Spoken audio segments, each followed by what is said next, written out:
Mr. President, you are visiting Africa at the right time. Africa is rising.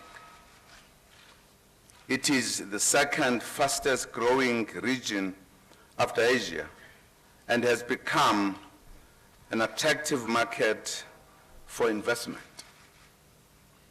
Thus, the United States strategy towards sub-Saharan Africa that you launched last year is well timed to take advantage of this growing market. We already see immense value in our strategic partnerships such as BRICS and IPSA, and look forward to strengthening the US-Africa partnership. We are pleased with the growing bilateral trade and investment. There are 600 US companies in South Africa which have created in excess of 150,000 jobs. The US is also a major export market for South African products. South Africa, in turn, is your biggest market in Africa, accounting for more than $7 billion of exports.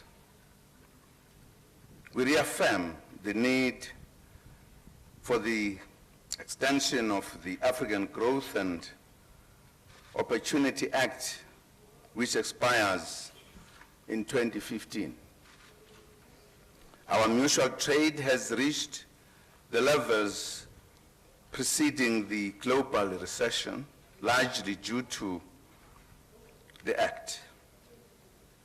Arising out of this visit, we would like to see increased investment in the South African economy for mutual benefit.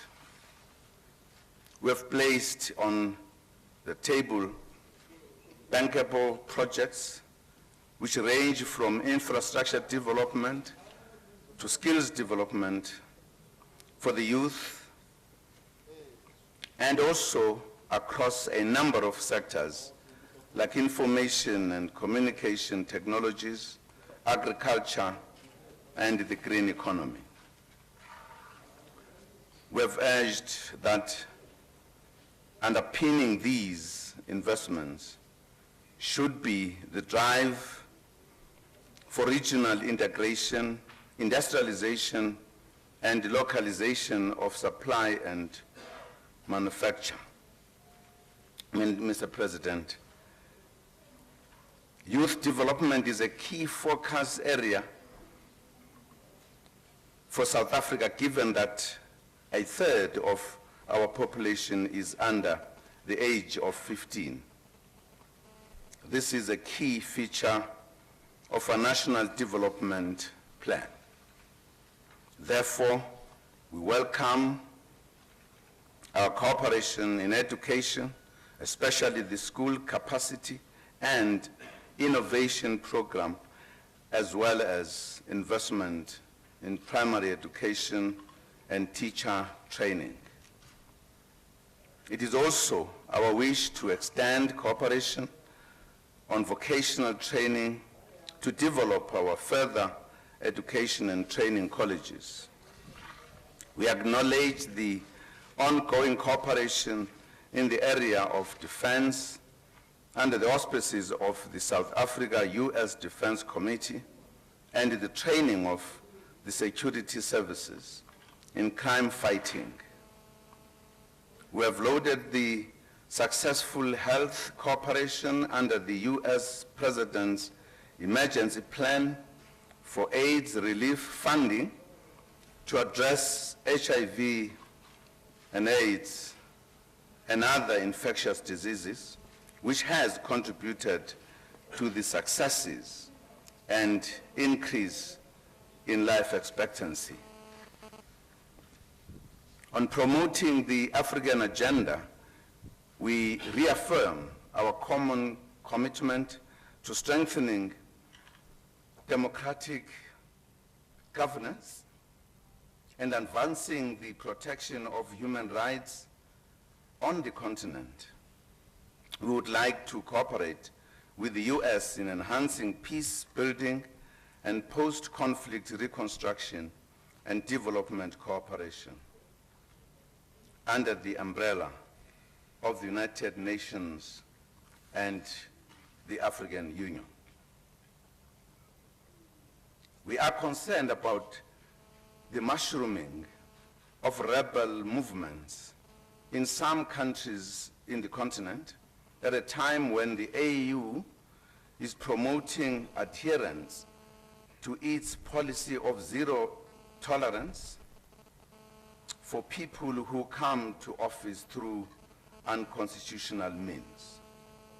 This is a threat to our hard-won peace in many countries in the continent. Mr. President, we are encouraged by the relaxation of sanctions on Zimbabwe by the U.S. government and urge further steps in this regard as it will strengthen the economy of Zimbabwe. We are hopeful that the African Union, with the support of the international community, will find solutions to the challenges we face in the Democratic Republic of Congo, Mali, Niger, and Central African Republic and Somalia. Solutions that are African-led will be able to yield results. The problems in the Sahel region arise primarily from the manner in which the UN Security Council handled the Libyan situation. There are lessons to be learned in the episode. We have talked about this in our meeting, Mr. President. Mr. President, South Africa remains concerned at the lack of progress in the Middle East peace process.